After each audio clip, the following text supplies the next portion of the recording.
Because like you could I did that character so many years on PK. It was different. I am so different from like the Wings of Redemption character.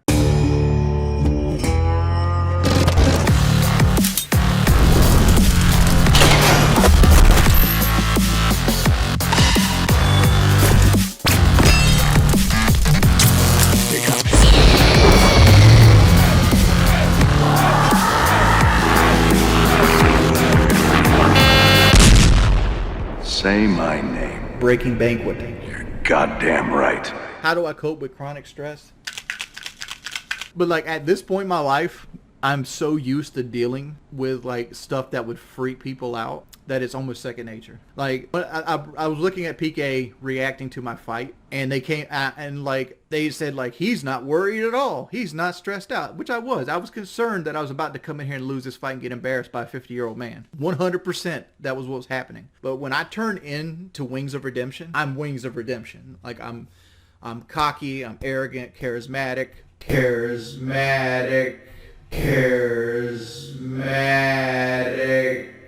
going forward. Like that's, you know, it's a different character. And like people say, oh no, that's just you. Like it is me to an extent, right? Like Wings of Redemption is me turning my personality up to an 11, right? That's who it is. And the whole line is Wings don't have no bitch in his blood. So like you can't show any kind of like stress or anxiety or things of that nature. Because like you could I did that character so many years on PK. It was different. I am so different from like the Wings of Redemption character. Like I like watching baseball. I like hanging out with the wife. I like sleeping. Like I like fucking Final Fantasy games and like anything that has like, I like being good at certain select things. You know, whereas like, you know, if you listen to the Wings of Redemption character, like I eat Wendy's chili, drive 90 miles an hour and shit like that. You know, which I thought that would be something I was going to do with the PKA thing. Like I was going to do the PKA in person. And that was one of my ideas, which I'm giving this idea away right now, was like coming into the PK in person, like I stood them up. That it was my idea and I didn't show up, and they were going to do a skit where they were sitting there mad and like starting the stream, and then I'd pull up in my fucking truck driving like 70 miles an hour, taking a turn and like and like slide in. Is basically an image, you know, trying to create something. And but the fact is, outside looking in, people will take that and they'll be like, Wings almost didn't show up to something he wanted, you know. It's always about how you can take things out of context. How to deal with high stress. Okay, I can give you some advice on dealing with it, because, you know, I get stressed out too. Nathan, big ups for the Wings going through the fight with the winning. It was awesome. I love to see our pack. Too bad Kyle's dropping the ball. I tried to take as much away from it as possible. Like, I even agreed to go to Kyle. Like, I'll drive 6 or 7 hours to go do the PK thing. Whatever. I ain't making no money off of it. We had a sponsor lined up, and I was working with, like, the Gamer from Mars, and we were going to do a documentary. We're going to do the PKA reunion. All of us were going to get like, you know, $5,000. And we were going to do PKA live. And we were going to have a film crew there to film it. And it was going to be professionally done. And, you know, Kyle didn't want to do it. You know, it is what it is. Dude, I don't even like playing Call of Duty. Like, I played Call of Duty because I felt like it's something that people wanted to see from me. Thank you by the $10, Nathan. Thank you so much. I'm on FXer. I quit with Alexa Pro. I switched over to FXer. Stress. And my stress advice is going to be, but here's the things that you got to understand with stress. Stress does nothing but take peace from you. And I know this is such like, oh, that's easier said than done. Stressing about things doesn't fix the problem for tomorrow, because the problem doesn't happen right now. It happens later on in life. All it does is take the peace that you have right now away from you. So all you're doing is hurting yourself stressing about it. And you also got to always remember, think back to other times that you were stressed out and realize that it's going to pass.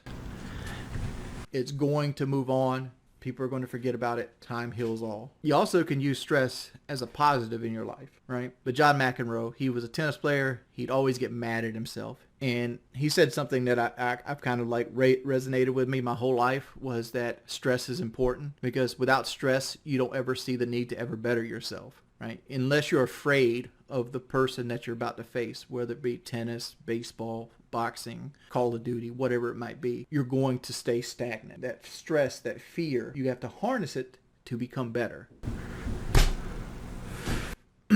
And like, that's something I heard him talk about, and like, it's always kind of stuck with me. How do you cure a gambling addiction? My addictions are procrastination and fried chicken. So I like, to me, I always stay away from gambling for the most part. Like, I've gambled a couple times in my life, but it's usually like $20 on a game here, or, you know, $100 there. Like, I don't think so much that you have to cure addiction as you got to be real with yourself. Like, for example, I used to know a guy that loved to gamble, but he knew if he gambled real money, he would lose his shirt. No, not really white. Like, I was afraid I was going to fail. Like, the whole, like, I was pulling so many viewers, and I'm like, if I get myself to believe that this is the new norm, I will set myself up for failure. So like, I came in today and I pulled like I think the highest views we got this stream was, I don't know, maybe, I don't think we hit 300 at all at any point to the stream, like 290. So it's easier to accept it if I'll do it. And that's something that my wife hates, right? That I'm always thinking about the worst. And my whole line of thinking is like, if you prepare yourself for the worst, anything else that happens is good.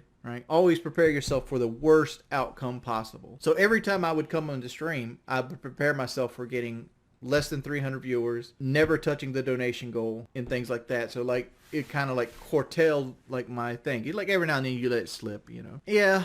You never have expectations. You never have letdown. Calbon, if I thought that upgrading my PlayStation account was worth it, I would have done it. I looked at the game library and I didn't want to play any of that. Is it? Honestly, like, I'm at the point in my life where I'm kind of cool with this failing. Like, that's why I took this fight mainly to fix my leg and some household repairs, because like, if I can get myself to be able to stand up, because like right now I can't stand up for more than 10 minutes. Like, if I walk around, I'm good, right? Because I just did a 40-minute stream the other day of me walking around Warbird Park. But if I stand still, my leg goes to sleep, which, you know, isn't the biggest deal in the world. But like, if you have to work a regular job, like for example, like a job came up that I was interested in, but I knew I couldn't do it in my local area. Like, it was basically like a repair shop manager. You know, like if you go to a car dealership and you take it to the repair bay, the guy who like takes your car and like writes out work orders and things of that nature, that came up. And I'm like, I'd be perfect for this job, but I can't stand up for 8 hours a day. Right, but I don't want to do remote work.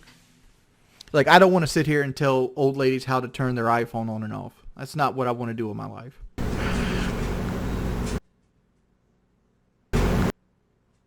Yeah, there's a chance I do get back in the ring, but I just want people to understand there's a chance I might not box again. I'm not, like, it all depends. And if I box again and I know it's a guy that's going to beat my ass, like low tier god or something, I'm going to need to get paid. It ain't going to be no 10 grand. Like, I'm going to need to get real money to get paid. Like, I'm all cool with fighting somebody that can fight back. But like, fighting somebody like, I don't know, like Harley would beat me up badly. Low tier guy would beat me up badly. No, it ain't got to be 100K. Like, but I think the ass cutting starts at like 50K, to be realistic.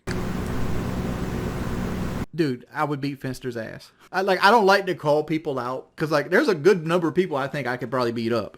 But at the same time, it's like, I know beating somebody up means nothing in real life. At no point in life does being able to beat somebody up actually benefit you unless you're a professional fighter, right? My granddaddy always told me this, that you should never fight unless you absolutely have to, because no matter how good a fighter you are, there's always somebody with a pocket knife. And I live in it, and that's the world we live in America. There's always somebody that has a weapon on them. And no matter how good you are at the fisticuffs, it don't take much to get hit with a knife. Yeah, because like even Kelly didn't know I had a little bit of hands. Like, I've won every fight I've ever been in, but like, I only like in real life, like not a boxing event, the only way to get me to fight is fight or flight instinct kicks in. Right? Like, every other fight I've ever got in other than Boogie has been like, somebody pushed me to the point where I feel like I had to defend myself.